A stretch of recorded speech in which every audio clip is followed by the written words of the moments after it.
না শুধু কোরআন শরীফে লাথি দেয়, তার মানে কোন পাগল আমরা বুঝে ফেলেছি। এর সর্বোচ্চ শাস্তি দেওয়া লাগবে কোরআনের সাথে বেয়াদবি করার কারণে। কথা বলেন না কেন? এই শাস্তি আপনারা চান না? আগামী থেকে যেন দুঃসাহস আর না দেখায়।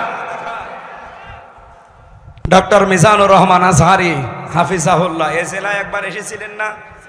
তাকে নিয়ে আমি কয়েকজনের কথা শুনলাম, তারা একেবারে খেয়ে দিয়ে লেগেছে মাথায় কাপড় বেঁধে। মুফাসসিরে কোরআন দুইজনই এমন এমন ফতোয়াবাজি আরম্ভ করেছে দুইজন মিলে। এই মিজান আজহারি আসার কারণে চাঁপাই নবাবগঞ্জের নাকি প্রত্যেক বাড়ি থেকে চাউল ডাউল কালেকশন করা হয়েছে।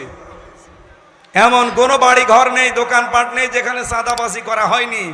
আরে ভাই, আপনার মতো চাঁদাবাজি করতেছে কি পাথর মেরে আমি মানুষ মেরে ফেলি?